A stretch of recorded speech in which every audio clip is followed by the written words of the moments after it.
nesse local, Senhor, onde nós sentimos a Tua presença, desde o primeiro passo que damos.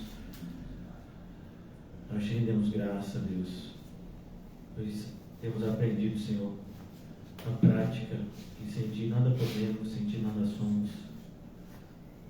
Louvado seja o Teu nome, Senhor Jesus, que planejou o nosso caminho para que nós percorrêssemos. Ajuda-nos a ouvir o que o Senhor tem a nos falar, que a Tua palavra, Senhor, nos fortaleça, renove o nosso vigor, o nosso ânimo, a nossa esperança, a nossa fé, o nosso amor. Estejamos, ó Senhor, cheios do Teu Espírito Santo, vivendo a vida plena que o Senhor tem para nós, que já começou aqui na terra e que se cumprirá plenamente no céu. Abençoa os nossos irmãos, Rita, Calmon, Reginho, que são aqui dessa localidade, Senhor, de Cosmo de Farias, que eles sejam o que têm sido, né, mais e mais um testemunho vivo do poder que provém do Teu Santo Evangelho, Senhor. Transforma as nossas vidas. Ajuda-nos, todos nós, a sermos de fato transformados e a evidenciar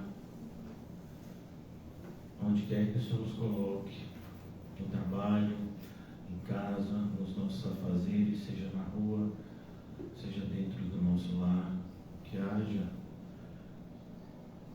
um testemunho pleno de que o Senhor vive em nós, Senhor Jesus. Que a Tua paz, que excede todo o entendimento, Senhor, conforte, console os nossos corações e nos ajude a perseverar em Ti e por Ti. Em nome de Jesus, amém e graças a Deus. Amém, irmãos?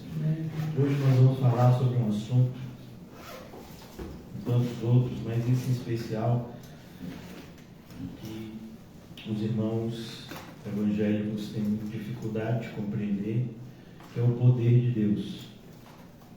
O que seria o poder de Deus? Nós temos, inclusive, igrejas, né, evangélicas que dizem ter o poder de Deus nelas.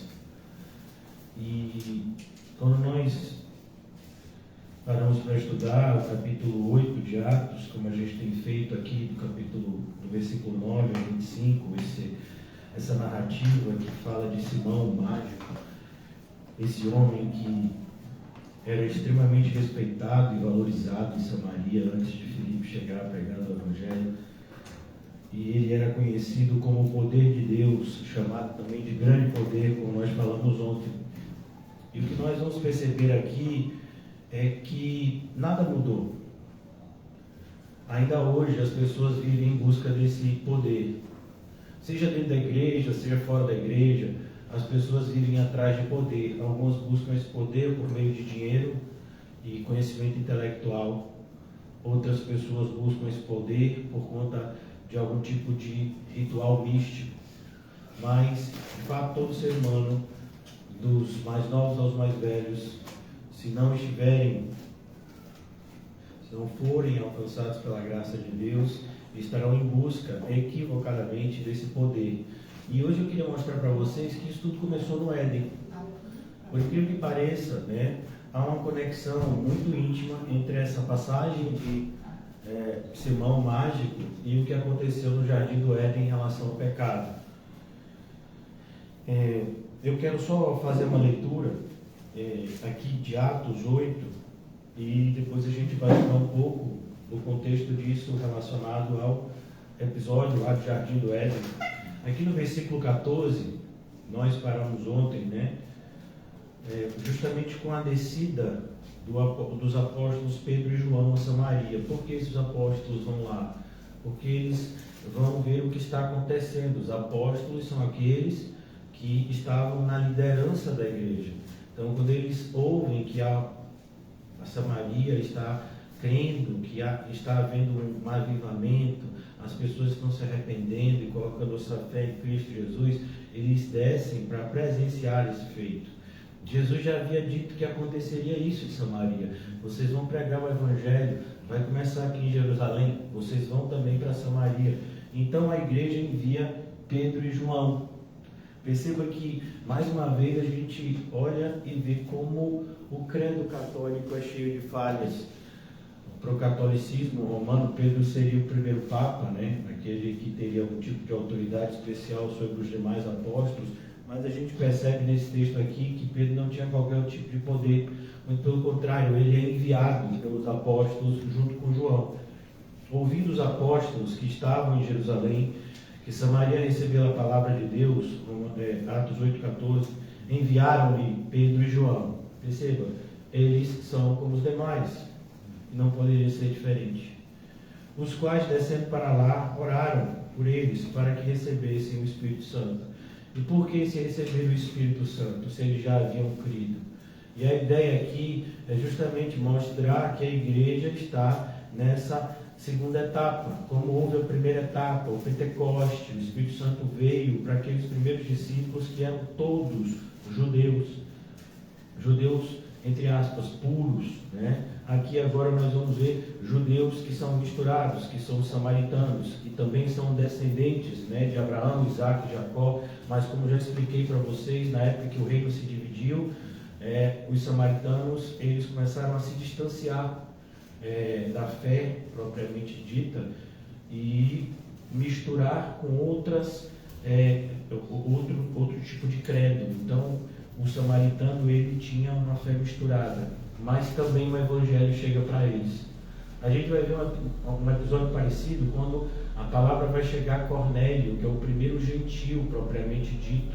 Cornélio e as pessoas que moravam na sua casa também são alcançados pelo evangelho. Então, a ideia aqui é que cada momento desse da igreja, o Espírito Santo testifica que essa é a vontade de Deus. Por quê? Porque as pessoas ficavam com dúvidas. Como no episódio de Cornélio, se Deus permitir, a gente vai ver mais adiante, o pessoal foi procurar satisfação. Vem cá, Pedro, como é que você batiza pessoas que não são nem judeus? E aí Pedro vai e explica, mas eles receberam o Espírito Santo, como é que eu não vou batizar eles? E aqui a mesma coisa, há uma testificação da parte de Deus, de que essa é a sua vontade, para que não haja confusão na nossa mente.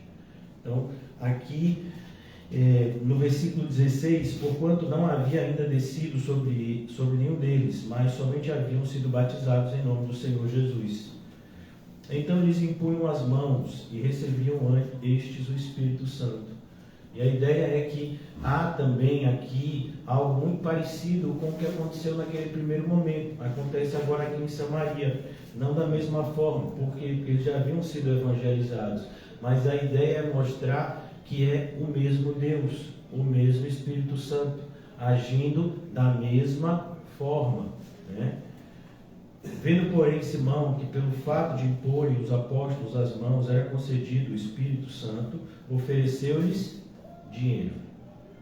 Então, aqui a gente percebe como isso é comum nos dias atuais. Ontem, inclusive, eu falei para vocês que uma expressão bastante conhecida no português, que é simonia, vem justamente de Simão. Simonia significa você dar dinheiro para obter algum tipo de favor ou vantagem espiritual. A Igreja Católica fazia isso, né? Era conhecido como indulgências na Idade Média. E ainda hoje a gente vê nas igrejas evangélicas. Determinadas igrejas evangélicas, os irmãos, entre aspas, mais ricos, né? Eles recebem favores especiais dos líderes por terem dinheiro. Então essa é a expressão de simonia. Vendo, porém, Simão, ele ofereceu-lhes dinheiro, propondo conceder-me também a mim este poder. Então, o que as pessoas querem hoje em dia na igreja evangélica? Poder. Seja do ponto de vista intelectual, esse poder de argumentar e as pessoas serem atraídas, né, pela sua argumentação, pela sua fala, seja também por algum tipo de misticismo, né? Por algum evento, curas, milagres, maravilhas e essas coisas que tem se tornado comum a gente ouvir nos dias atuais. Então, como eu disse a vocês, eu queria mostrar para vocês que isso faz parte da queda. Quando o ser humano se afasta de Deus, lá no princípio, foi por esse mesmo motivo. Então, não há nada de novo debaixo do sol.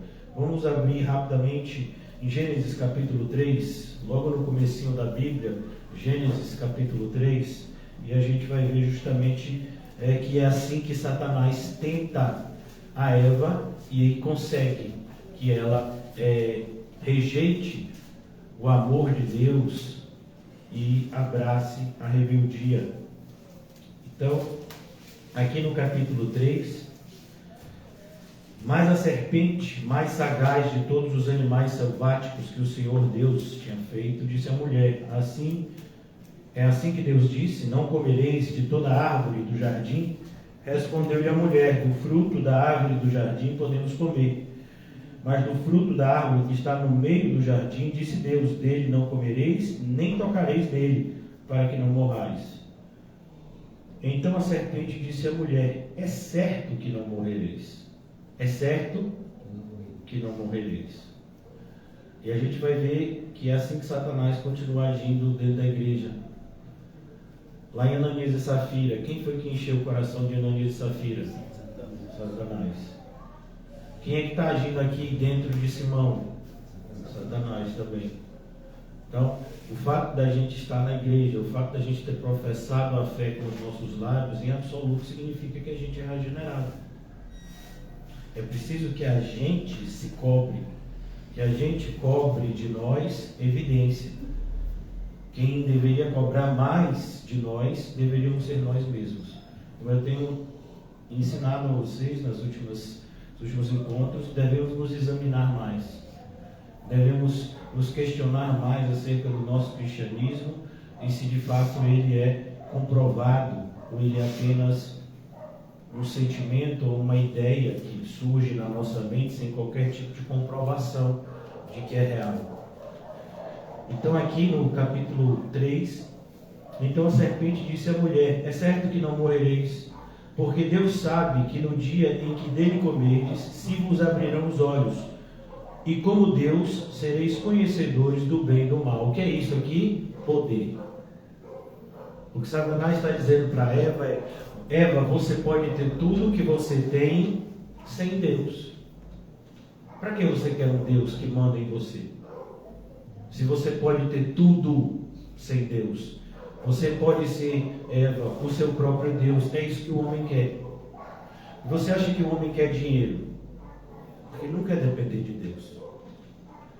Ele não quer depender de ninguém. Ele quer ter recursos para fazer o que bem quer e entende da sua própria vida.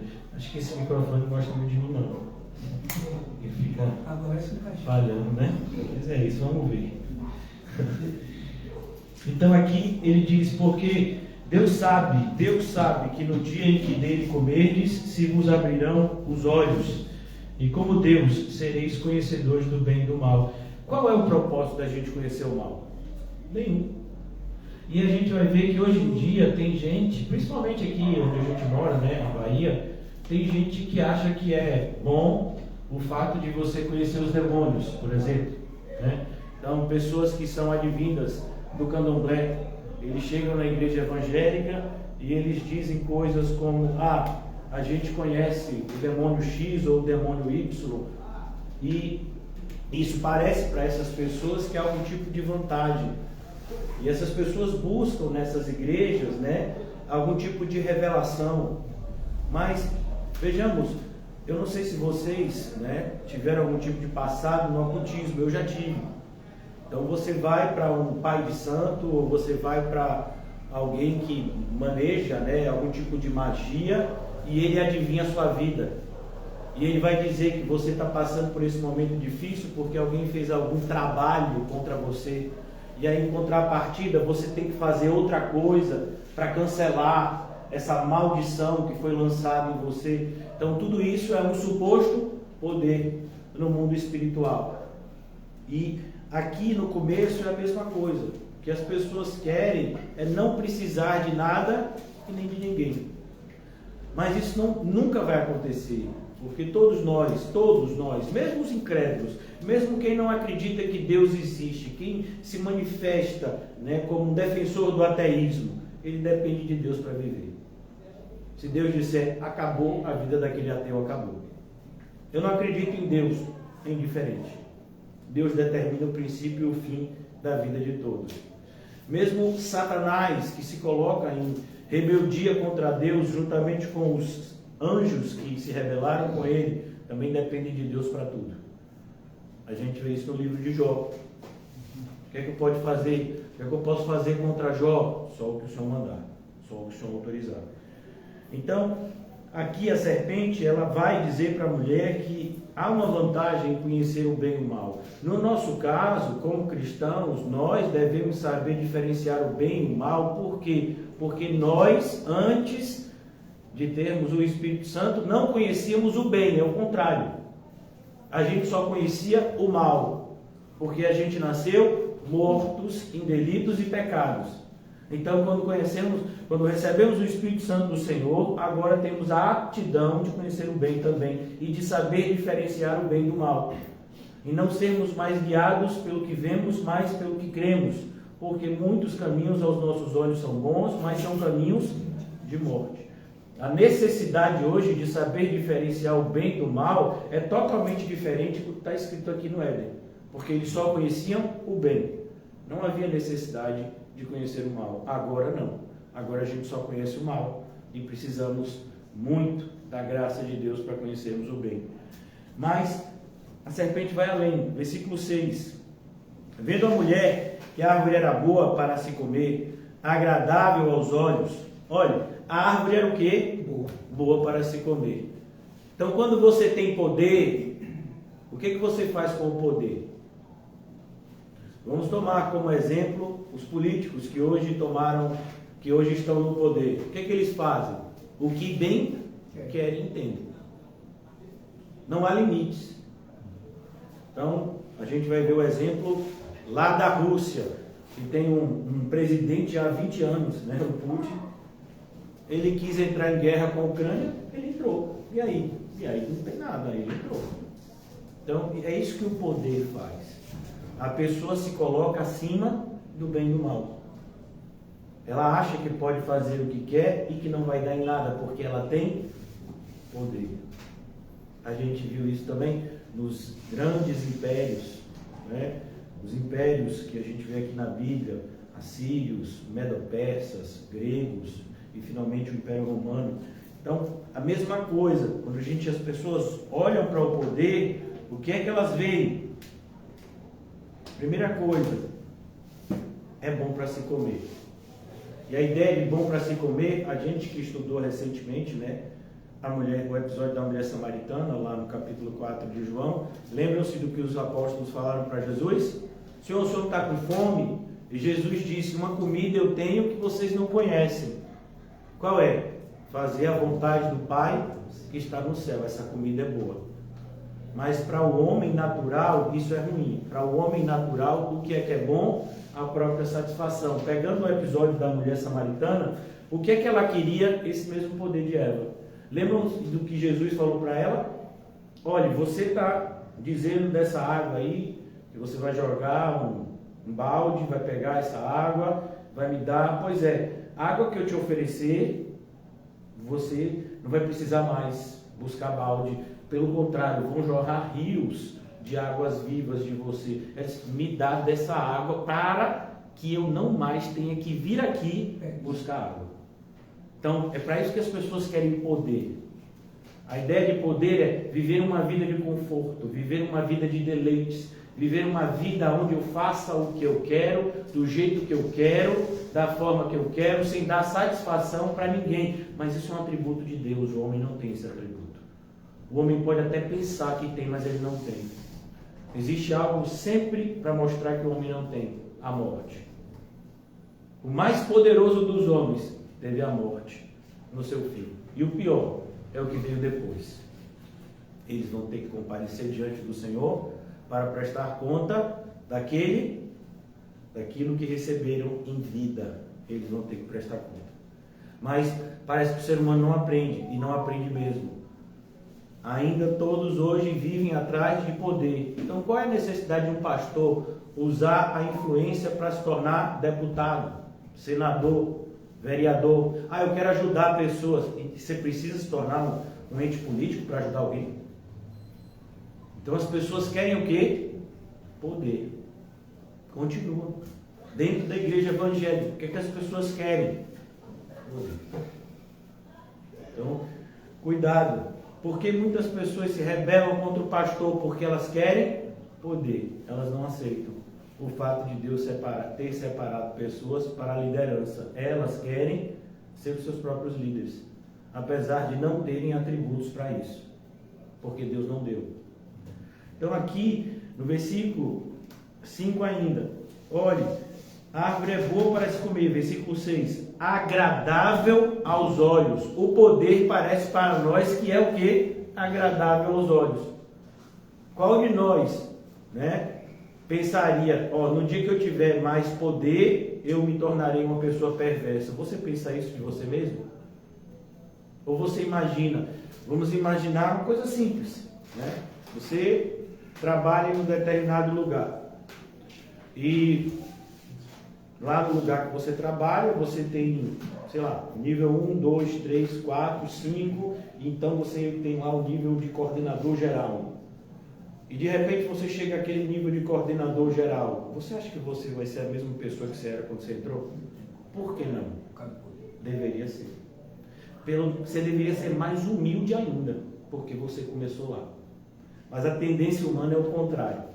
A tendência humana é: tudo que eu sofri, eu quero que os outros sofram também. Eu vou usufruir agora das coisas que eu não usufruí quando eu era o nível 1, 2, 3, 4 e 5. Então, é o mesmo entendimento, irmãos. Satanás continua a enganar as pessoas do mesmo jeito e, infelizmente, a gente continua reagindo da mesma forma. A gente olha para o poder que o mundo nos oferece, um poder enganoso, um poder temporário, transitório e que vai custar muito alto naquele dia, porque a gente vai ter que prestar conta de tudo que foi mal utilizado. Então, mas as pessoas ainda olham para essa fonte de poder e veem que é agradável aos olhos. Então, se eu tiver esse poder, eu vou poder proporcionar isso para o meu filho, eu vou poder proporcionar isso para minha esposa, para o meu marido, eu vou poder proporcionar isso para os meus amigos. Mas e a vida eterna? O Evangelho de Deus? A mensagem da cruz fica onde? Porque você vai ter que escolher, não dá para ter as duas coisas. Ou você busca o poder dos homens, ou você busca o poder de Deus. Ou você busca o sucesso da mensagem da cruz, ou você busca o sucesso do mundo. As duas coisas, elas são opostas. Perceba que está desde a queda. Satanás não precisa mudar a sua maneira de agir. Por quê? Porque o ser humano não mudou no seu interior. O único momento em que há uma mudança é na regeneração. Quando nós somos feitos nova criatura. Senão a gente continua da mesma forma até o túmulo. E finalmente, a terceira característica é desejável para dar entendimento. Então a gente percebe como uma das formas de poder, principalmente na nossa geração, é o conhecimento. Se a gente for pegar um pouco a história da humanidade, então teve uma época que quem tinha terra é que tinha poder. Depois veio as indústrias, e aí quem tinha capital, podia investir, é que tinha poder. Hoje a gente já percebe que quem é que tem poder é aqueles que têm informação, é aqueles que têm conhecimento. É por isso que a gente está na época dos direitos autorais. Você cria uma coisa, um dos homens mais ricos do mundo, que foi que ele criou um programa de computador. Bill Gates criou um programa de computador chamado Windows. Depois derivou vários outros, E ele é dono dessa empresa, o sócio majoritário dessa empresa, Microsoft. Faz o quê? Programa de computador. É um dos homens mais ricos do mundo. O que é que ele vende? Ideias. Conhecimento. Então, é a fonte de riqueza do mundo atual. Internet. Olha o Google, olha o Twitter. Olha as coisas que tem nos rodeado. Conhecimento. A plataforma que hoje todo mundo tem, o YouTube, vê o quê? Conhecimento. Então as pessoas pegam isso e trazem para o universo religioso. Eles vendem conhecimento. E pode vender conhecimento de Deus? Não, não pode. Mas eles fazem assim mesmo, um dia vão ter que prestar conta. O apóstolo Paulo falou em Filipenses que algumas pessoas pregavam o verdadeiro evangelho, mas por interesse. Trazendo discórdia, dissensão, mas essas pessoas vão ter que prestar conta naquele dia. Então, não adianta só mudar a fala. A gente tem que mudar a nossa maneira de agir também. Porque você pode falar corretamente e viver uma vida incorreta. Então, quantas autoridades a gente vê aí que na televisão são as pessoas mais corretas do mundo. Vira e mexe, você vê um escândalo. Teve aqui na Bahia há pouco tempo, né, um jornalista aí que pedia dinheiro para ajudar os pobres, depois descobriu-se que o dinheiro ia para o bolso dele. Então é assim que acontece com o ser humano. Por isso a gente tem que tomar cuidado. Tudo que a gente vê aqui acontecendo com Eva, acontece com a gente também, irmãos. A gente olha para as coisas e pensa que elas são boas porque elas vão trazer algum tipo de conforto e vai facilitar a nossa vida de alguma forma. E esse tipo de conforto é perigosíssimo. Tudo que nos afasta de Deus é perigoso. Portanto, nada é mais perigoso do que o sucesso no mundo. Nada é tão usado para o mal, para nos afastar de Deus, quanto o sucesso no mundo. Até o sucesso do ponto de vista do evangelismo. O apóstolo Paulo recebeu tanto conhecimento de Deus que Deus teve que colocar nele um espinho na carne, para que ele não se ensoberbecesse, porque é a natureza. Paulo é regenerado, mas ainda tem o velho homem, que ele precisava esmurrar. Ele teve tanto conhecimento da parte de Deus, que Deus precisou lembrar: Paulo, foi eu que te dei. E o espinho na carne era um mensageiro de Satanás, que esbofeteava ele de dia e de noite. Então, as pessoas se esquecem muitas vezes disso. E a gente tem vivido uma geração que tem buscado poder. E quando eu falo geração, é geração de evangélicos. Seja esse poder místico, de igrejas que dizem que tem poder para curar, libertar, tirar das drogas, fazer e acontecer. Seja o poder intelectual, no sentido de que aqui a gente conhece o verdadeiro evangelho, aqui é o evangelho ortodoxo, aqui é o evangelho reformado. Venha para cá, que você vai ter a doutrina correta, sim, mas e a vida? E a mudança de vida, como é? Ah não, essa parte aí já não é comigo. Eu só vou até o poder. Então, quando a gente ouve falar essa expressão poder, a gente tem que tomar muito cuidado. Porque o poder pertence a uma única pessoa, a Deus. Em Mateus 28, Jesus disse: todo o poder no céu e na terra foi entregue em minhas mãos. Então a gente não é detentor desse poder. A gente pode ser até instrumento do poder de Deus, mas instrumento.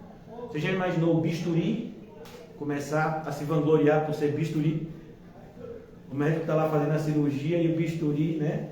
Ele acha que foi ele que fez tudo. Não, ele não fez nada. Ele foi manuseado. Então a mesma coisa somos nós quando a gente tem algum tipo de vanglória. Ah, fulano está na igreja por minha causa. Por sua causa? O que foi que você fez? Você deu um mata-leão e trouxe ele à força? Então, ele pode estar até na igreja fisicamente, mas ele não está em Cristo. Porque alguém só pode ir para Cristo se o Pai o trouxer. Então, tudo é dele, por ele e para ele. E mais ainda, irmãos, vamos abrir rapidamente em Romanos, e a gente tem que ver o que de fato é poder. Romanos capítulo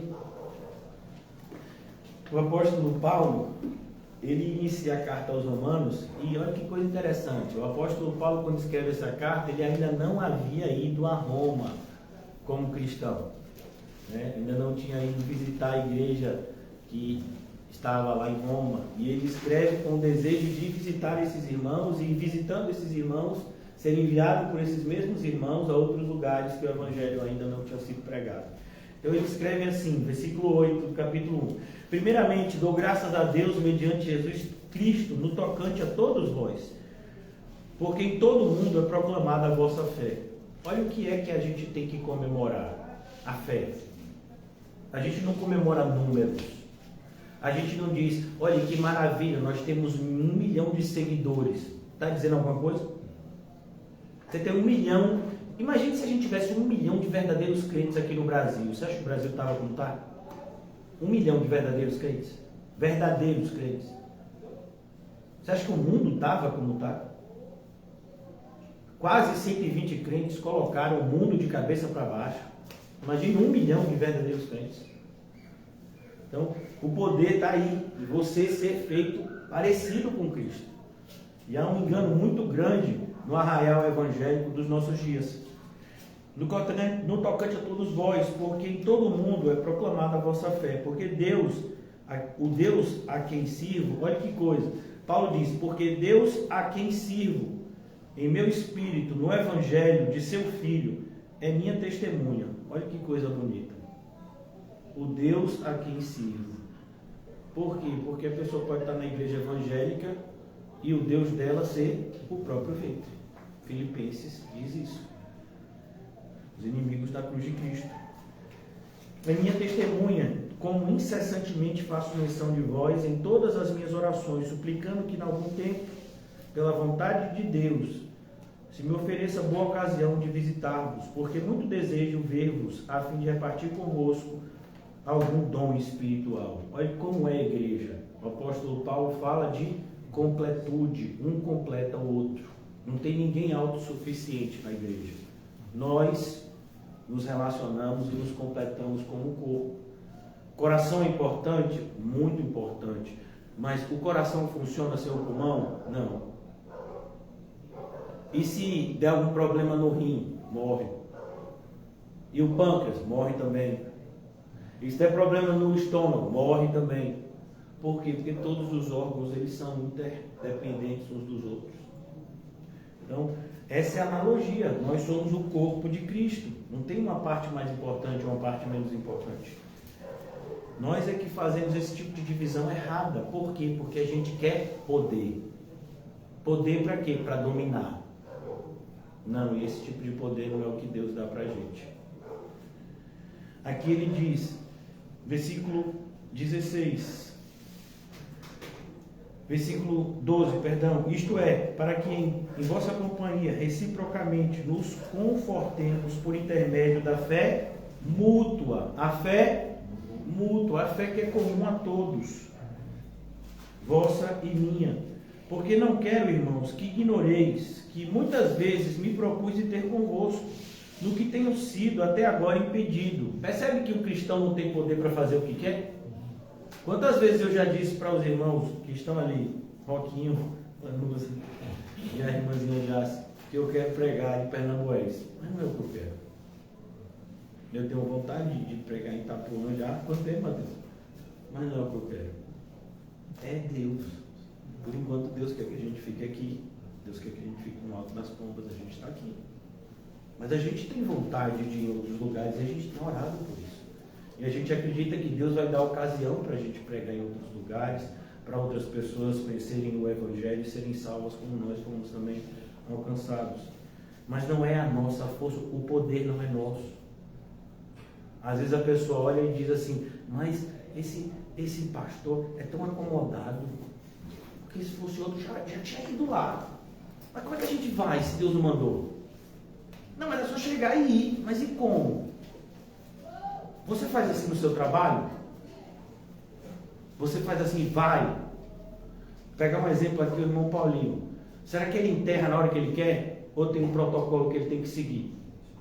Vou imaginar que está na hora do velório, o irmão Paulinho diz, não, tenho que comer meu feijão. Bora, vou enterrar agora.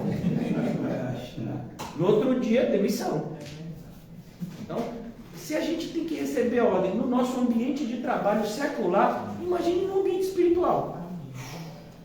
Ah, não, mas Deus nos deu poder para fazer isso, para a gente ser o nosso próprio patrão na fé? Não deu. A igreja tem um cabeça, que é Cristo. Olha que coisa maluca que surge nos nossos dias. Cobertura espiritual. Quem dá cobertura espiritual para a igreja de vocês? É Cristo. Glória a Deus. Pode ser outra pessoa? Ah, não, é o bispo que dá. O bispo ele dá cobertura espiritual para os demais. Mas como assim? Ele morreu por nós? Porque cobertura fala no sentido de sangue.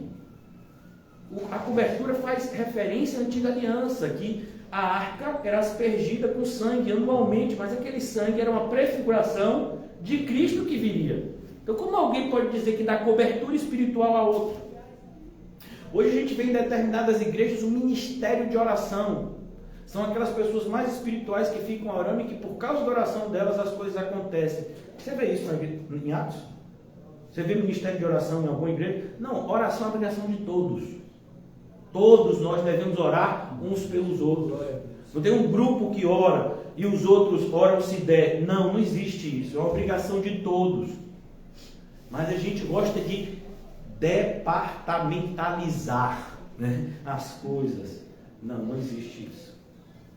Você é cristão, você tem que orar. Como evangelismo, não, tem um grupo que é o grupo do evangelismo. O evangelismo é a responsabilidade de toda a igreja. Aleluia. Não é de um grupo só. Então, aqui o apóstolo Paulo diz: eu tenho sido impedido para conseguir igualmente entre vós algum fruto, como também entre outros gentios. Pois sou devedor tanto a gregos como a bárbaros. E aqui era como o mundo antigo era dividido. Os bárbaros eram aquelas pessoas que não tinham o conhecimento. Então, era como se a gente dissesse que alguém era analfabeto. Por quê? Porque a cultura, naquela época, o berço da cultura, até hoje, a gente é influenciado pela cultura grega. Então, é onde vem a filosofia, é onde vem o direito, o termo, por exemplo, que a gente usa hoje, democracia, vem da Grécia. Então, quando as pessoas não tinham esse conhecimento, diziam que eles eram bárbaros. Quer dizer que eles eram maldosos, saíam matando. Não, quer dizer que eles não tinham esse conhecimento. Então se dividia, como tinha o judeu e o gentio. Então para o judeu, não se dividia o mundo assim, gregos e bárbaros. Se dividia como judeus e gentios. Então você tinha os judeus e você tinha o resto do mundo, que chamava o quê? Gentio.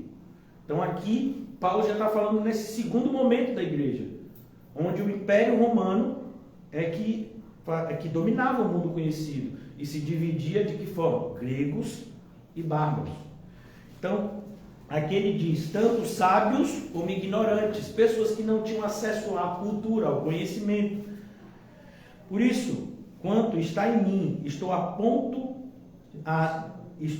pronto, a anunciar o evangelho também a vós outros em Roma. Essa disposição de evangelizar.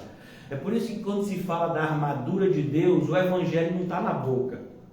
Era normal que tivesse, né?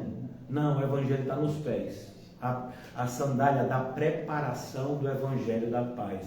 O cristão, ele tem que estar sempre preparado para o evangelho. Por quê? Porque o momento de pregar não é a gente que decide, é o Senhor.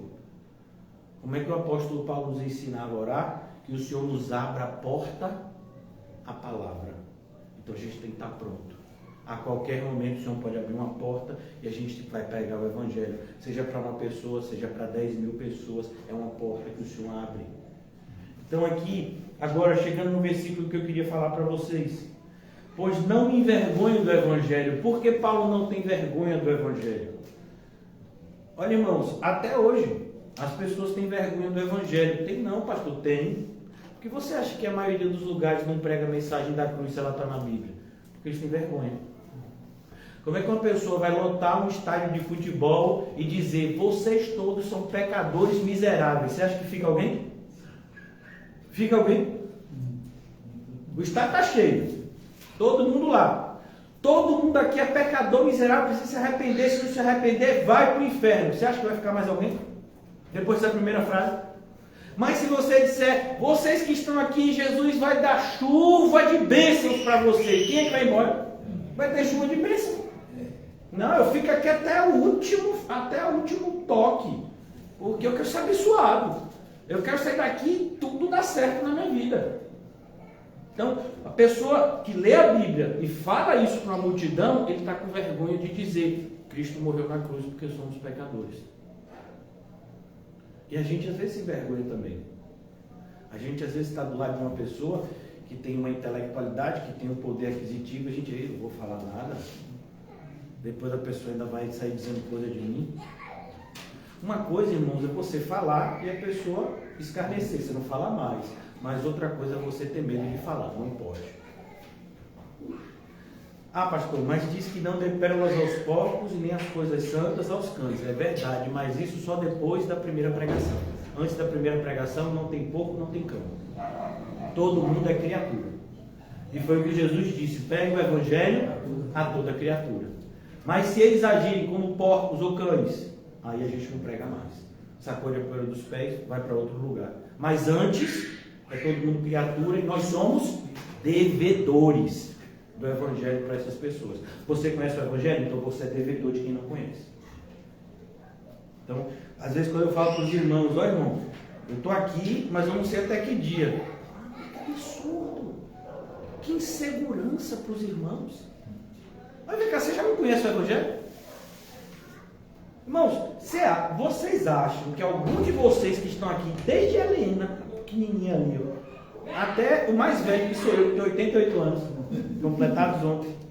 Não, pastor, o senhor fez 44. 44 é a idade humana, a idade do pastor eu já disse, é o dobro, 88. Então, você acha que se a gente deixar de ir para o céu é por falta de conhecimento? Não, todo mundo já sabe aqui. O que tem que saber, já sabe. Tem que se arrepender, não tem? Tem, já sabe. Como é que a gente se mede? Sermão do Monte, vai lá, Sermão do Monte, lê Mateus 5, 6 e 7, vê lá se você está naquele padrão, não está, se arrepende. A gente já sabe, irmão, o essencial. A gente já sabe para ensinar a outros. Isso não significa que a gente não tenha mais que aprender. A gente vai aprender até o último dia. Mas tem gente que nem o essencial, que é o que a gente sabe. E a nossa obrigação com eles é de devedor. A gente deve pregar esse essencial. Então, às vezes a gente fica nessa bolha. Eu quero ter mais conhecimento de Deus. Que maravilha, isso é maravilhoso, mas para que você quer? É como, por exemplo, lá em Gênesis 3, diz assim, a serpente diz, você vai ser como Deus. Tem problema a gente ser como Deus? Não, você quer ser como Deus em santidade? Não tem problema nenhum. A própria Bíblia diz, sede santos, como o Senhor, o nosso Deus é santo. Mas quando a pessoa diz que quer ser como Deus em santidade, não. A pessoa quer ter poder para fazer coisas. Mas por que não quer ser santo? Alguém quer dar o filho que ama para morrer pelo pecado de outros? Por que não quer? Então, como o mundo nos seduz, o mundo nos cega. Por isso que em 2 Coríntios diz, o príncipe deste século cega o entendimento dos incrédulos. Incredulidade, irmãos, não é uma incredulidade, não é uma característica de quem está fora da igreja. A pessoa pode estar dentro da igreja sem crédulo. Incredulidade não fala que você não acredita em nada, fala que você não acredita na verdade. A pessoa que não acredita na verdade, ela acredita em alguma coisa que não é a verdade, mas ela acredita em alguma coisa. E quem é que faz ele acreditar nessa alguma coisa e não na verdade? O príncipe deste século. Então você vê como a igreja evangélica dos nossos dias, o movimento evangélico dos nossos dias, está cheio de incrédulos. De pessoas que você não precisa nem pregar a Bíblia. Você só lê a Bíblia e a pessoa se assusta, não acredita, a Bíblia está assim. Mas vem cá, você não disse para mim que leu a Bíblia toda? Como é que você não sabe que está assim? Então vamos lá. Pois não me envergonho do Evangelho. Então toda vez que você pensar em se envergonhar do Evangelho, lembre-se aqui, Romanos 1,16. Porque é o poder de Deus. Então o que é o poder de Deus? O Evangelho. Então, se há alguma coisa onde o poder de Deus é demonstrado na sua plenitude, é o Evangelho. E o que é o Evangelho? Jesus Cristo morrendo pelos nossos pecados. Esse é o poder de Deus. A manifestação máxima do poder de Deus não está nem na criação. Quando Deus foi criar todo o universo, Ele precisou fazer alguma coisa? Não, só falar. Luz, faça a luz. Animal, animal. Terra, terra. Mar, mar. Toda estrela, estrela. Mas quando teve que pagar pelos nossos pecados, Ele teve que descer, viver como nós e morrer. E ressuscitar o terceiro dia. Ó, a complexidade para que a justiça de Deus fosse satisfeita em virtude da nossa injustiça pelo pecado. Então é o poder de Deus, nada é mais poderoso que o Evangelho.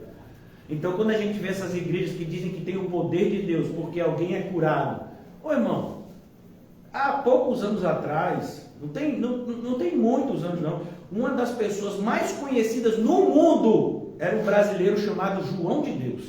Ele era mais conhecido no exterior do que aqui. Ele era uma espécie de médium espírita que dizia receber algum tipo de espíritos, né? E que operava curas em pessoas. Vinham pessoas de todas as partes do mundo, pessoas milionárias, que desciam perto de onde ele morava. Acho que ele está preso agora por alguns escândalos. E ele fazia lá as rezas dele, as pessoas eram curadas. Você acha que se não funcionasse, as pessoas viriam? Você acha que se não funcionasse, iriam fazer um documentário falando de como esse homem tinha poder? E o documentário começava falando a respeito disso, dele ser mais conhecido e valorizado fora do Brasil do que no Brasil. Porque ele operava essas curas. Então olha como a gente percebe isso, irmão. E aí quando a gente vê acontecendo isso no Evangelho, pastores, pastoras, bispos, apóstolos, poder, sim, mas cadê a verdade?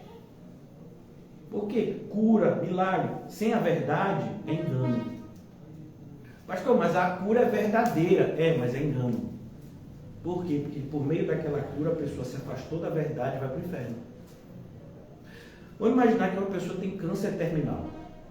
Aí algum desses falsos mestres ora e a pessoa é curada.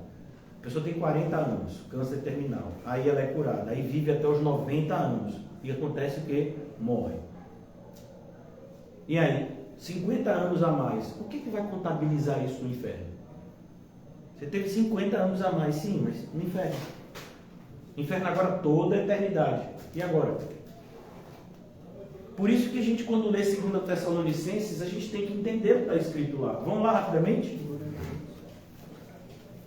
Eu estou sendo bem detalhista, irmão, porque esse episódio de Simão está acontecendo tanto nos nossos dias e a gente não faz conexão entre o que está escrito na Bíblia e o que a gente está presenciando com os nossos olhos ao nosso redor.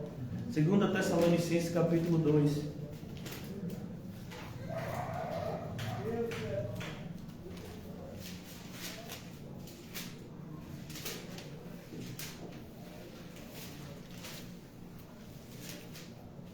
Segunda Tessalonicenses capítulo 2, versículo 7, 2 Tessalonicenses 2, 7. Com efeito, o mistério da iniquidade já opera. Olha, o apóstolo Paulo escreveu essa carta por volta do século I, metade do século I, né? A segunda metade do século I. Quase 1900, mais de 1900 anos entre essa carta e os nossos dias atuais. E já operava desde aquela época. Então não é algo que está acontecendo agora nos nossos dias. Já aconteceu naquela época. Nos nossos dias está acontecendo mais. Por quê? Multiplicação da maldade. Foi uma promessa de Jesus. A gente tende a olhar como promessa só o que nos beneficia. Então, o senhor é meu pastor e nada, isso é promessa. Mas a maldade se multiplicaria e o amor de quase todos se esfriaria. Isso não é promessa, não. Mas não foi Jesus que falou? Foi. E não é promessa. É o que então? Então, o que ele fala, irmãos, vai acontecer, a gente gostando ou não. Com efeito, o mistério da iniquidade já opera. E aguarda somente que seja afastado aquele que agora o detém. Quem é? A igreja, o Espírito Santo. E esses dois são inseparáveis. A igreja, Cristo, Deus Pai, Deus Espírito Santo são um. Então será de fato revelado o iníquo, a quem o Senhor Jesus matará com o sopro da sua boca e destruirá pela manifestação da sua vinda. Está falando de quem? Do anticristo, que lá em Apocalipse vai ser mais detalhado o seu aparecimento. Versículo 9. Ora, o aparecimento do iníquo é segundo a eficácia de Satanás. Você sabe o que significa eficácia? Poder para fazer algo. É isso que é ser eficaz. Então, você pergunta, fulano é um bom coveiro, ele é eficaz, quer dizer, ele sabe enterrar? Ele enterra bem? Fulano é um pintor eficaz? Ou ele gasta meio mundo de bisnaga para poder ficar na tonalidade? Então, eficaz, quer dizer, você consegue fazer o que você se propõe a fazer. Eficácia fala disso. Então, segundo a eficácia de Satanás, com todo, que palavra? Poder. Olha a palavra poder de novo. Irmãos, teve ser humano, teve diabo, tem gente em busca de poder. O mundo é assim. Está todo mundo atrás. Só que hoje a gente bota outros nomes. Hoje a gente assim, em busca do sucesso. E sucesso significa o quê? Poder. Então a gente às vezes troca a palavra, mas é a mesma coisa. É um sinônimo para a mesma coisa. Com todo o poder e sinais. Sinais, irmãos. E prodígios da mentira. Mas por que da mentira? Significa que é falso? Não. Vai ter poder para fazer coisas assim, que a gente vai olhar e vai dizer, não pode acontecer. Acontece. A diferença é o quê? Não tem verdade. Não vai ser acompanhado pela pregação do Evangelho.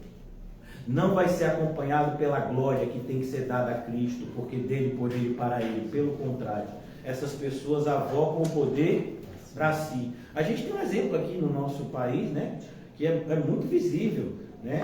Eu sou tal igreja. Quer uma demonstração mais clara do que isso?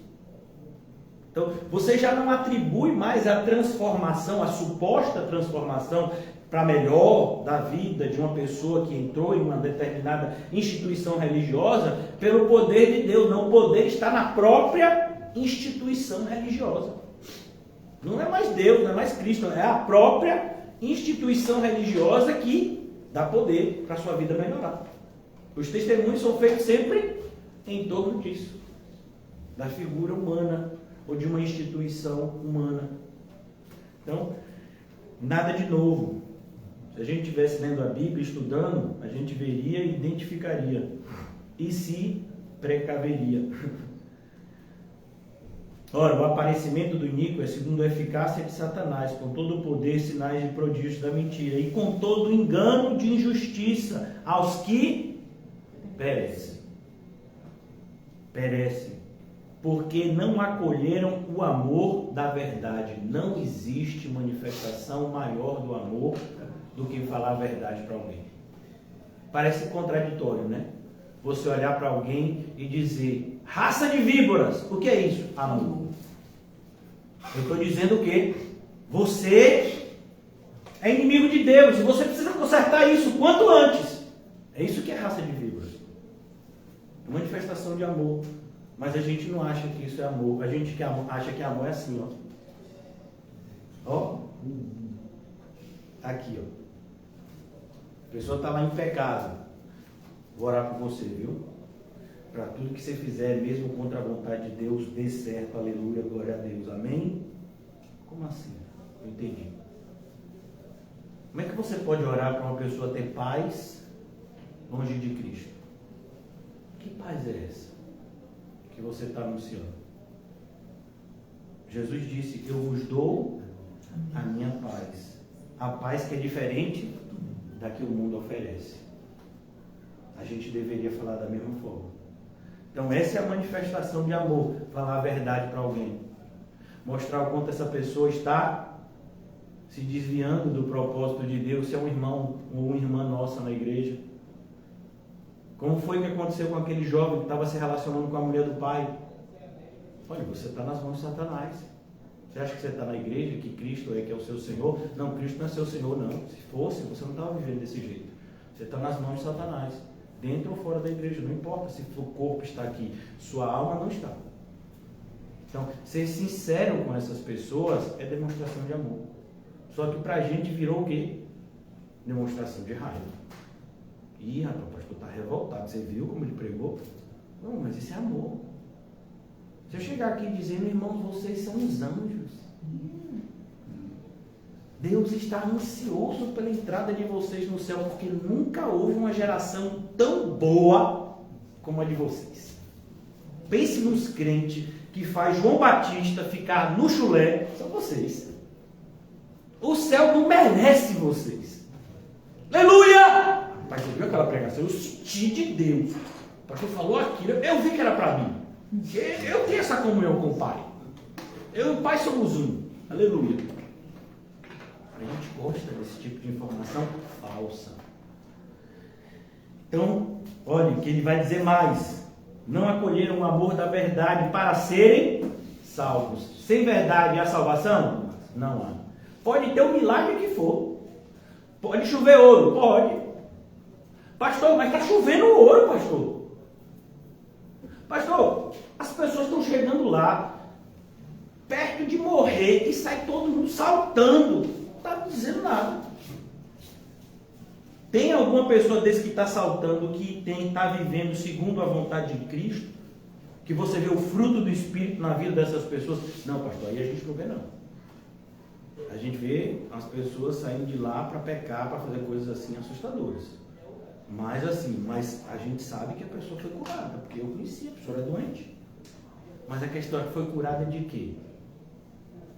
Porque assim, se for assim, a gente vai fazer um altar também para a medicina. Porque hoje em dia, você faz uma cirurgia de coração e você fica bom. Determinadas enfermidades, hoje em dia, por meio de cirurgia, você é curado. Então a gente vai agora adorar. Você sabe qual é o sinal da medicina? Alguém sabe? Uma serpente. Sabia disso? Então a gente vai reverenciar a serpente que cura? Por quê? A pessoa estava quase morrendo. A gente sabe da história de uma pessoa, né? Uma criança, que passou por uma cirurgia e ficou bom. Até onde a gente sabe, ficou bom. E aí, vai reverenciar a medicina? Não. Então é por isso que a gente tem que tomar cuidado. Tem que ser acompanhado pela verdade. Tem que ter transformação genuína. Tem que ter fruto do Espírito. Mas a gente não dá muita atenção a isso. Versículo 11. É por esse motivo. Preste atenção. É por esse motivo. Vamos imaginar. Vou trazer uma coisa para os nossos dias e para o meu exemplo. Eu não sei porque eu estou engordando. Eu não como nada. Você conhece alguma pessoa que não come nada e engorda? Você conhece quem é mentiroso, né? Ou então sonâmbulo. Lá que a pessoa é sonâmbula, né? Passa o dia todo sem comer. Quando é de noite, ataca a geladeira. De manhã, rapaz, não sei, minha mão tá suja, eu não entendi nada. Mas eu mesmo não como nada, pastor. Bota uma câmera. De noite, você vai ver o que acontece. Alguém toma o seu corpo e você consome uma caloria absurda, né? No período da noite, que é o pior período, diga-se de passagem. Então, não é possível, irmãos, uma pessoa não comer e engordar. Isso é impossível. Você pode dizer que uma pessoa tem um metabolismo, aí ela come pouco e engorda, outra come muito e não engorda. Pode acontecer, tem problema de metabolismo, principalmente tireoide, né? Disfunção. Mas dizer que não come nada e engorda, tem esse caso? Então, é aquilo, causa e efeito. Na vida é sempre assim, causa e efeito. Então, quando uma pessoa está com febre, criança ou adulto, a febre é uma doença? Não. Na maioria das vezes, não. A febre é o quê? É um alarme. É um alerta do organismo. Olha, tem alguma coisa que não está bem. E aí você vai lá e vai ver. É uma garganta que está inflamada, é um problema de rim, até câncer às vezes. A pessoa descobre porque está com febre. Então, aqui é a mesma coisa. É por esse motivo. Então, vamos imaginar, trazer uma coisa prática aqui para os nossos dias. Não que o que eu falei hoje também até agora não seja prático. A pessoa diz, pastor, não entendo assim, estou me esfriando na fé. Estou me sentindo assim um esfriamento espiritual. E esfriamento espiritual é efeito. Qual é a causa? Abandonaste o teu primeiro amor. Não é isso que... não é o que está escrito, irmão. Porque é a Bíblia que tem que ensinar. Não está escrito exatamente assim em Apocalipse 2? Tenho, porém, contra ti o abandonaste o teu primeiro amor. Você está se esfriando. Lembra de onde caíste. Manda a pessoa ter um culto avivalista para poder aquecer. Não, vai descer fogo, é brasa, brasa, brasa. Não. Arrepende-te. Lembra de onde? Conhecimento de pecado, convencimento de pecado. Você abandonou. Lá no começo, você olhou para Cristo e disse, ele é tudo que eu preciso. Aí o tempo passou e você disse, rapaz, eu acho que eu preciso de mais alguma coisa. Eu acho que eu preciso de mais algumas coisas. E aí aquele primeiro amor, já não é mais o primeiro amor. Já existe outra coisa no lugar do primeiro amor. Lembra-te, pois, de onde caíste e volta à prática as primeiras obras. Percebeu? Causa, efeito. Por que eu estou falando isso? É por esse motivo. Então agora ele está apresentando o quê? O motivo. É por esse motivo que acontecem essas coisas. Pois que Deus lhes manda a operação do erro. Ô, irmão, você lê isso com um pentecostal, é capaz dele te expulsar da frente dele. Você não precisa nem explicar, você só lê. Oh, meu Deus, não faz isso. Mas como assim? Está descrito na sua Bíblia. Isso é um erro de digitação. Isso é algum erro de tradução. Não pode Deus enviar a operação do erro. Deus não faz isso. Faz. Claro que faz. Quantas oportunidades Ele te deu para você amar a verdade? Você só quer a mentira. E que pode uma pessoa que ouve o verdadeiro evangelho, que tem a consciência que há o verdadeiro evangelho e o falso, e a pessoa diz, mas eu vou no falso porque eu gosto assim de dar uns pulinhos. Eu gosto de dar umas tremidinhas assim, sabe? Tem umas coisinhas assim que funcionam. É sério. É por esse motivo que Deus lhes manda a operação do erro, para darem crédito à mentira. Elas vão dar crédito. Elas vão olhar para o falso mestre e dizer, é isso aí. Elas vão olhar para aquele que está ganhando dinheiro com o evangelho e vão dizer que esse que é o pastor bom. Elas vão dar crédito. Elas vão comprar o que eles vendem. Ainda que seja o canal do YouTube, R$14,90. Elas vão dar crédito, elas vão dar dinheiro. O que é crédito nos nossos dias, irmãos? Como é o nome daquele pedaço de plástico que você passa quando quer comprar alguma coisa? Cartão de... Como é? Paulinho tem alguns. Meu nome, Paulinho? Cartão de quê? De crédito. E Iosef tem também, que eu sei. E de Iosef o limite é para avião, helicóptero, né? É. Então, cartão de Crédito. Então, você está dando crédito para quem? Para quem que você dá crédito? Pastor, mas eu estou ajudando tal lugar. Sim, você está ajudando tal lugar. Por quê? Porque esse lugar faz um trabalho muito bonito. Prega o evangelho? Não prega. E que trabalho bonito é que pode vir daí? Porque senão, se você partir desse entendimento, então vá para o centro espírita. Porque dificilmente você vai ver algum tipo de religião ou religiosidade que pregue mais caridade do que o espiritismo. Mas o propósito deles é glorificar Cristo de forma alguma. Pelo contrário, eles acreditam na reencarnação. Eles acreditam que por meio daquelas boas obras, eles estão investindo na próxima vida deles. E na próxima vida não é a ressurreição não, é uma reencarnação. Eles vão vir de novo e a vida deles vai ser melhor porque eles fizeram muitas coisas boas nessa vida aqui. Então, quando você ajuda quem não está com Cristo, e a gente conhece tanto evangélico que faz isso, mas eu não vejo nada demais. O diabo também não vê não. E você pega essas mesmas pessoas, pergunta se elas têm essa generosidade com a igreja. Tem não.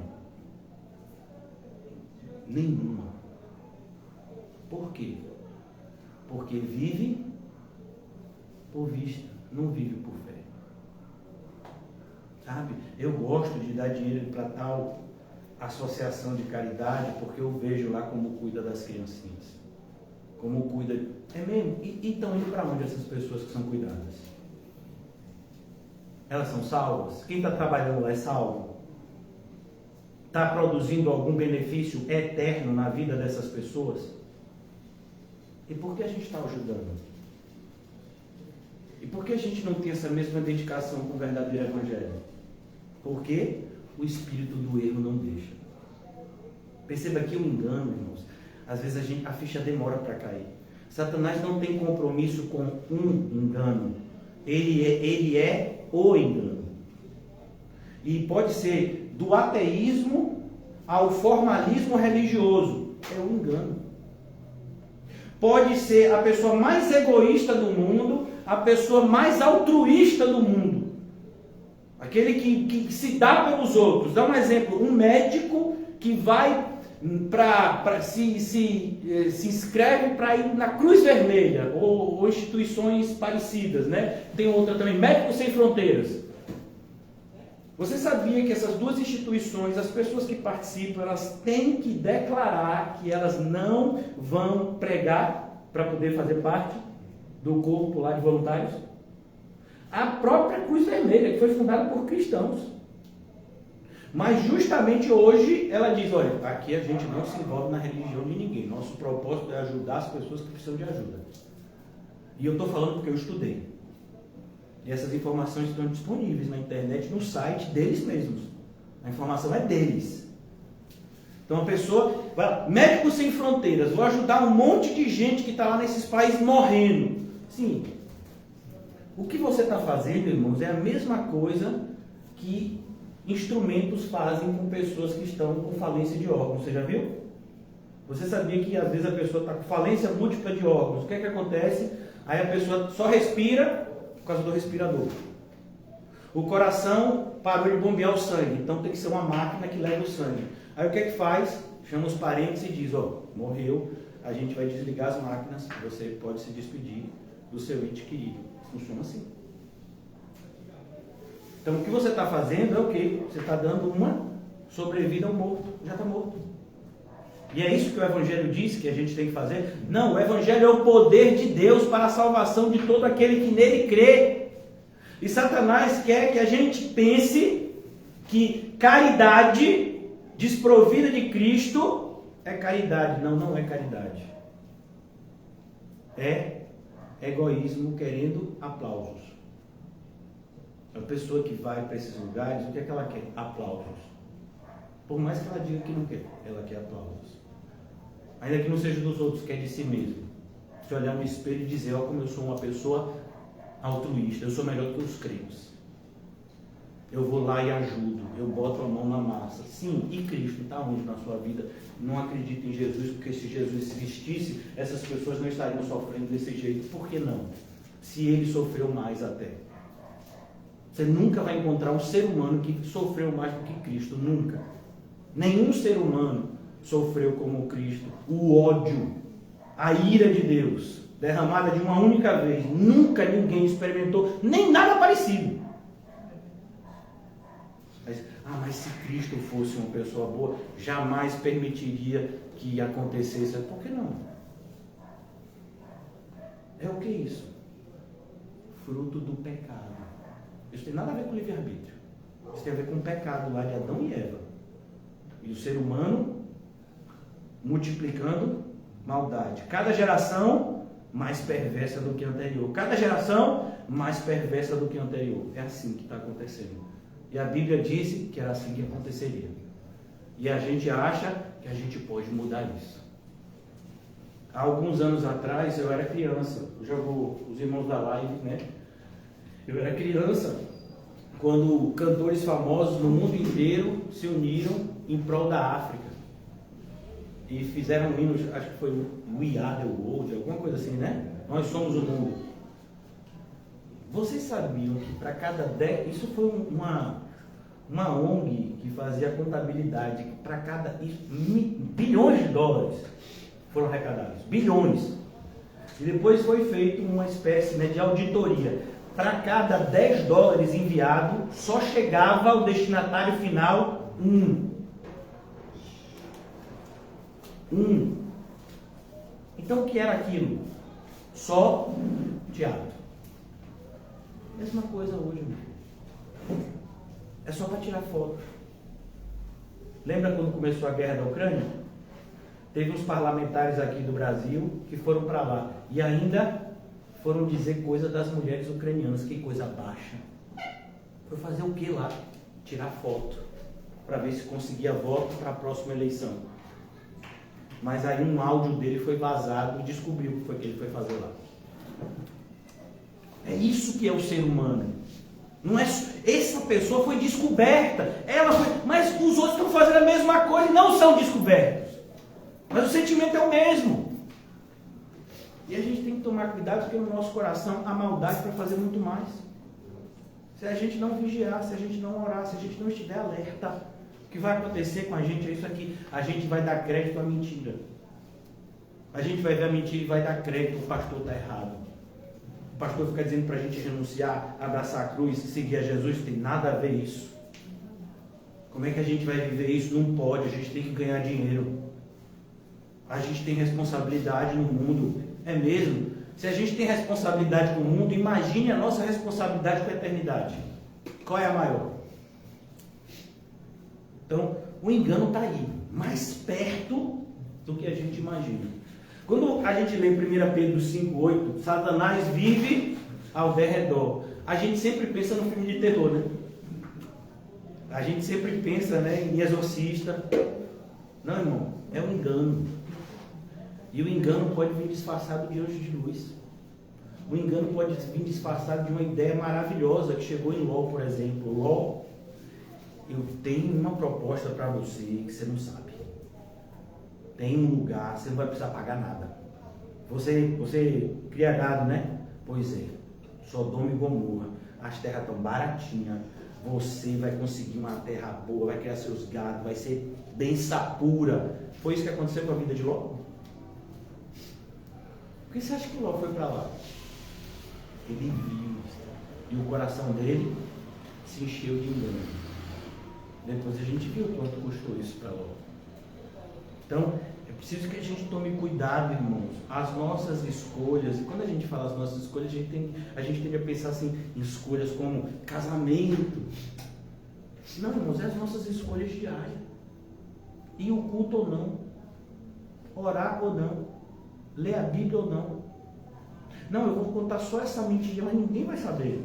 São essas pequenas escolhas, irmãos, que estão ou nos aproximando de Deus, ou nos distanciando de uma forma que de repente não tem mais volta. Então, quando a gente lê isso aqui, a gente tem que tomar muito cuidado, porque em algum momento da história de Simão, todo mundo pensou que ele era crente, até ele. Ele foi batizado por Filipe.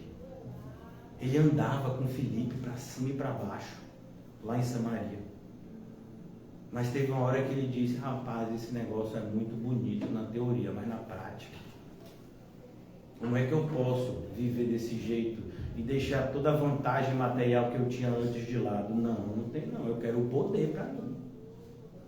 Não quero ficar mais esse negócio de os apóstolos, não, eu quero para mim esse poder, ainda que eu tenha que pagar caro, mas vai ser para mim. É como alguém que compra os direitos autorais para fazer algum filme. Isso é muito comum. Muitos filmes, eles são baseados em livros. Aí a pessoa chega lá e compra os direitos autorais. Dá um exemplo para você. Harry Potter. Não sei se alguém já viu os filmes de Harry Potter. Ali são livros que foram escritos, uma escritora inglesa. Alguém pagou para ela direitos autorais e ficou bilionário com os filmes, porque os filmes deram muito mais dinheiro que os livros. Então é o que as pessoas querem fazer com o Evangelho. É assim que faz? Deixa eu aprender aqui porque eu vou ganhar dinheiro com isso. Eu vou trazer alguma vantagem para a minha vida com isso. Cuidado. A fim de serem julgados todos quanto não deram crédito à verdade. Não deram crédito à verdade. É a maioria do movimento evangélico de hoje. Quando você vê igrejas que se afastam da Bíblia, é porque elas não estão dando crédito à verdade. Pai, santifica-os na verdade. A tua palavra é a verdade. Pastor, mas não está na Bíblia, mas a maioria das igrejas faz isso. Ô irmão, mas não está na Bíblia. E aí? Mas pastor, todo mundo está fazendo isso, mas não está na Bíblia, ou está na Bíblia dizendo o contrário. Eu gosto sempre de dar esse exemplo, porque é o que mais escandaliza. Pastoras, está na Bíblia? Tá. Que não existe pastoras. É proibido.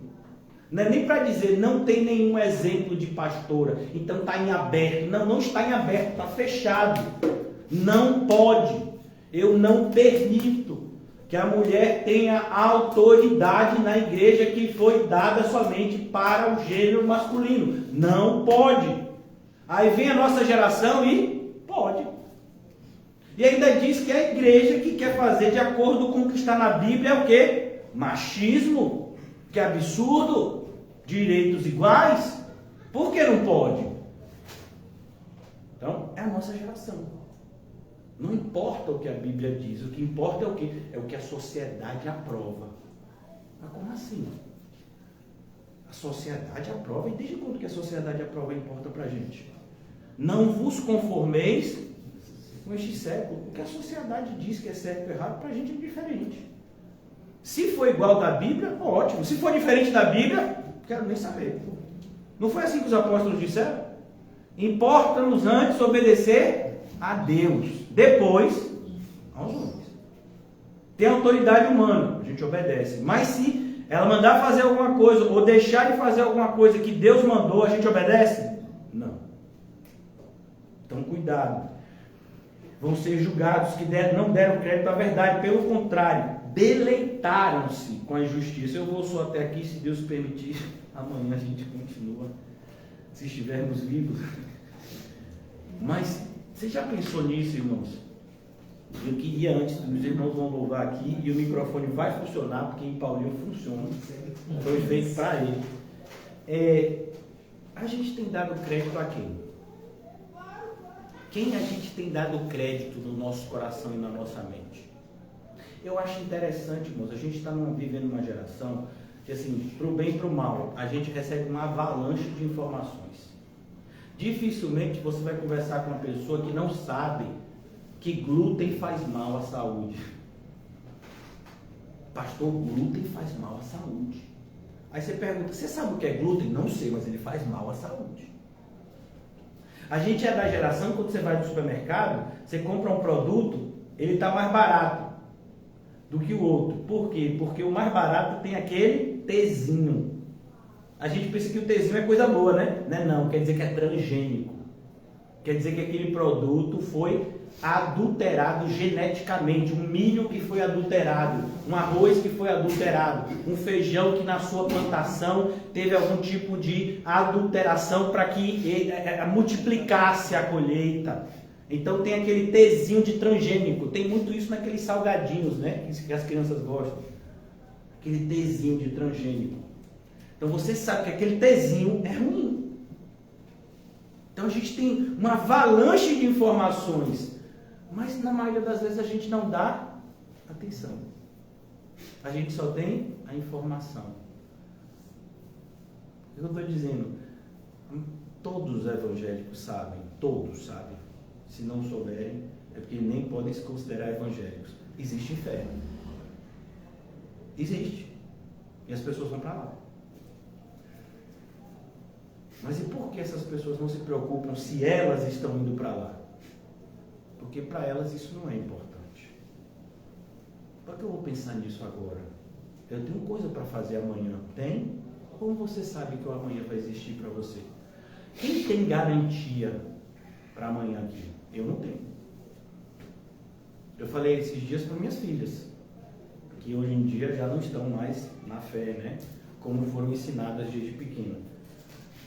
Porque essa semana tem isso. Você sabe se tem essa semana? Porque eu não sei. A gente pode fazer planos e até deve, mas entenda, eles só vão ser realizados se Deus quiser. E a gente deveria ter essa consciência na própria arquitetura desses planos, em oração. Senhor, estou pensando em fazer isso, Senhor, mas e aí? Será que é isso mesmo, Senhor? É isso que eu tenho que fazer? Ou a gente vai fazendo e aí, se Deus não quiser, ele vai lá e dá um sacode na gente? Não, o cristão não acha desse jeito, não. Por isso que lá em 1 de Coríntios, Paulo diz, se julgássemos a nós mesmos, não precisaríamos ser julgados, no sentido de disciplinados pelo Senhor. Então, a palavra, ela vem com o propósito de dar esse conhecimento, para que a gente tenha a mente de Cristo e viva de acordo com a vontade de Deus. Qual é o propósito de todo crente que vem sinceramente para a igreja? É conhecer o Senhor de tal forma que a vontade de Deus seja boa, perfeita e agradável na nossa vida. Que a gente possa todos os dias amar o que Deus ama e rejeitar o que Deus rejeita. É para isso que a gente quer conhecimento.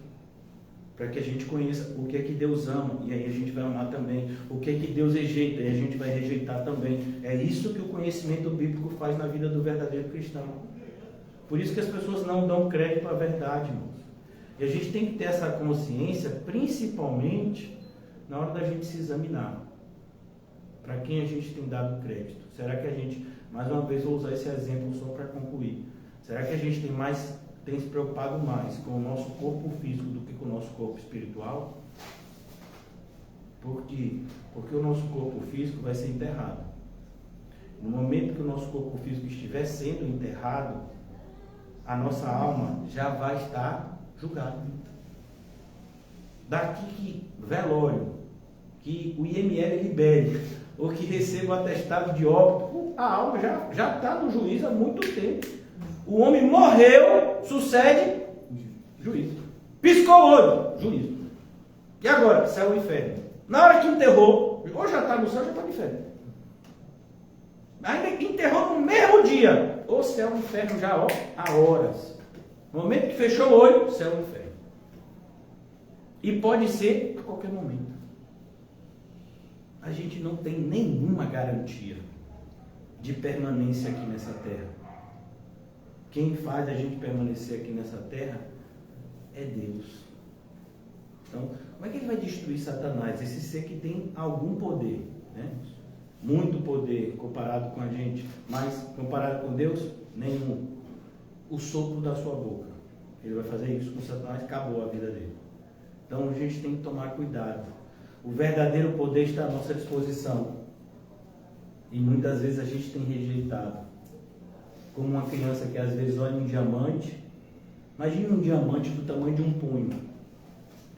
A criança olha o diamante e olha um celular do iPhone. Você quer o quê? Eu quero o iPhone. A criança já sabe que o iPhone é caro. Não precisa ter muita idade, não. iPhone, todo mundo sabe, todo mundo quer. As criancinhas não quer mais celular, não, quer iPhone. Vai falar, qual é a primeira palavra? iPhone. iPhone. Aponta para a maçã. Aí você pensa, quer comer a maçã? Não. Quero a maçã, quero dedo. É a criança. Aí vem lá um iPhone, sei lá, o iPhone que Paulinho vai ganhar, do gerente de banco, né, por ser o melhor. 12 mil reais, um iPhone. Quanto é que você acha que vale um diamante do tamanho do meu punho? 100 milhões de reais. Você acha que a criança sabe isso? Não sabe. Ela vai ver uma pedra, que serve para botar em cima do papel, talvez, para ela. E ela vai ver um iPhone. Mas ela não sabe que com essa pedra ela consegue comprar 1 milhão de iPhones. Não sabe disso. É os crentes de hoje. Está com a Bíblia na mão, mas não está no coração. Como é que você vai enfrentar o diabo se você não tem a Bíblia aqui dentro? Não, mas eu já aprendi a reza que o pastor ensinou. Você faz assim, assim. Sai! Funciona? Tem alguma coreografia para expulsar o demônio? Porque outro dia me disseram que a dança liberta. Pastor, não tem ministério de dança. A dança liberta. Eu digo, pode libertar de calorias. De pecado, não, nunca vi. Né? Então, os irmãos vão nos levar à adoração e oração, no louvor, e depois eles vão orar por nós. Amém?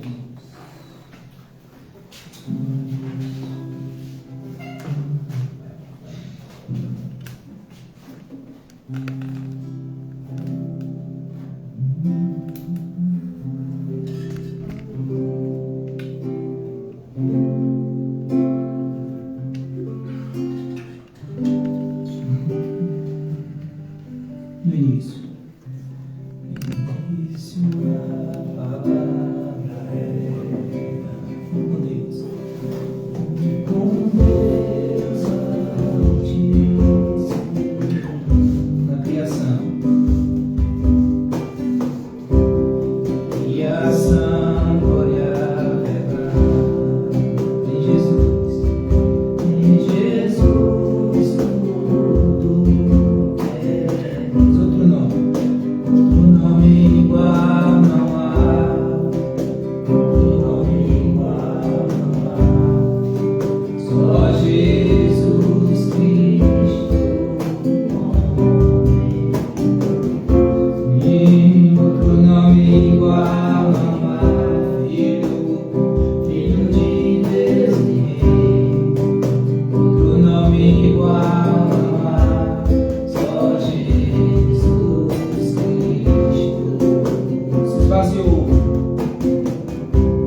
Por maior que o meu pecado, nada vai nos separar. O nome igual não há, o nome igual não há, só Jesus Cristo, homem. Eu sei que o nome igual não há,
gostaria de apresentar a vida do pastor a Ti.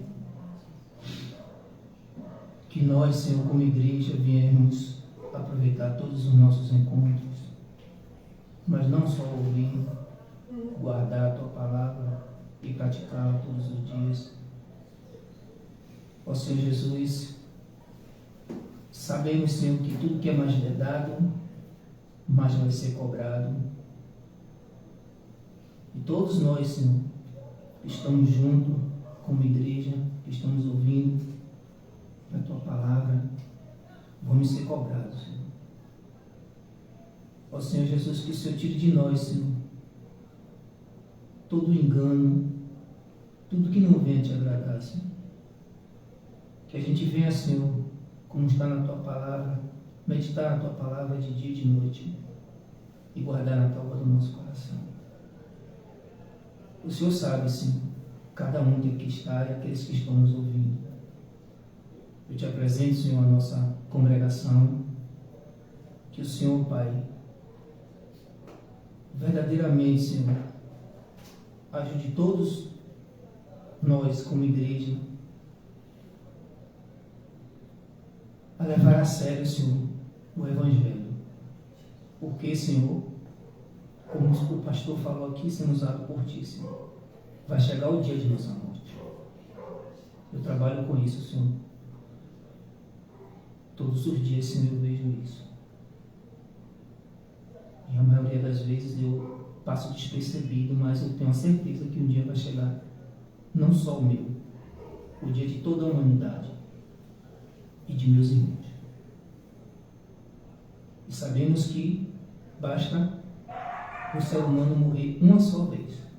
Depois disso, segue-se o juízo. Mas o que eu te peço, Senhor, é que quando chega esse dia, Senhor, ou antes de chegar esse dia, que a gente venha aproveitar esse momento, que o Senhor nos prepare, que o Senhor nos dê, Senhor, espírito de coragem, Senhor, para poder não negar o Teu nome e falar da Tua palavra. Ó Senhor Jesus, eu apresento a vida das filhas dele a Ti, que alguns tempo estava conosco, mas que o Senhor visite essas duas adolescentes, que o Senhor quebrante o coração, tanto de Letícia como de Maria, tanto do pai e da mãe dele e dos entes queridos dele, e que o Senhor, Pai, com a Tua bondade, a Tua misericórdia, o Teu amor, alcance essa família. Obrigado pela vida deles, Senhor. A maioria das vezes nós não damos valor ao que nós temos. E precisamos dar valor, Senhor. Senhor, eu oro por cada um de meus irmãos que aqui está e aqueles que não veio. Que o Senhor visite, Senhor, cada um. Que o Senhor me visite e me dê, Senhor, da Tua paz, do Teu amor. O Senhor sabe, Senhor, como cada um de nós estamos passando, Deus. Mas a Tua palavra, Senhor, tem que estar guardada na tábua do nosso coração. Como o Senhor mesmo nos ensina. O que nos separará do Teu amor. O que nos separará da Tua presença, Senhor. Que nada venha fazer com que a gente venha sair da Tua presença. Por isso que eu Te clamo, Senhor, humildemente. Toma a vida de Mateus, de Quinho, de Calmon, de Reginho, de Manussa, de Heleninha, de Gisele, de Tia Rita e de todos aqueles que estão nos ouvindo, Senhor. E muito obrigado pela vida de Ninha. E que o Senhor derrame da Tua sabedoria, da Tua graça, do Teu amor. Que o Senhor tire tudo, Senhor, que não venha agradar a Ti, Senhor. E limpa o coração, a mente dele. Que nós vemos todos os dias que nós estamos juntos, Senhor. Uma renúncia. O apóstolo Paulo disse, Senhor, quando o Senhor botou aquele espinho na carne dele, ele chegou um momento que disse que a Tua graça o bastava. Que tudo que está passando na vida dele, que ele venha entender que o Senhor está no controle de tudo. Eu quero que ele entenda. Mas eu rogo a Ti com meus amados irmãos, que ele venha entender, Senhor. E que o Senhor, Pai, me ajuda também, Senhor. Porque eu creio, Senhor, que o Senhor quer nos usar para a Tua glória, testemunho de Ti. Eu te clamo, Senhor, me ajuda. Porque eu tenho certeza, Senhor, que sem Ti nada podemos fazer. Por isso que a Tua graça e a Tua bondade, a Tua presença neste lugar, Senhor, eu creio que é fiel. Amém, Jesus. Muito obrigado, Senhor, mais uma noite por essa mensagem, Senhor. Toma também a vida de Roquinho, da irmã Jace, esses irmãos, Senhor, que vêm de tão longe. Que o Senhor também, Senhor, abunde no lar da casa dele. A Tua palavra diz que uma mulher sábia, Senhor, edifica um lar. Que todas as minhas irmãs que são casadas venham edificar o Teu lar. Obrigado, Senhor, por essa família. Senhor.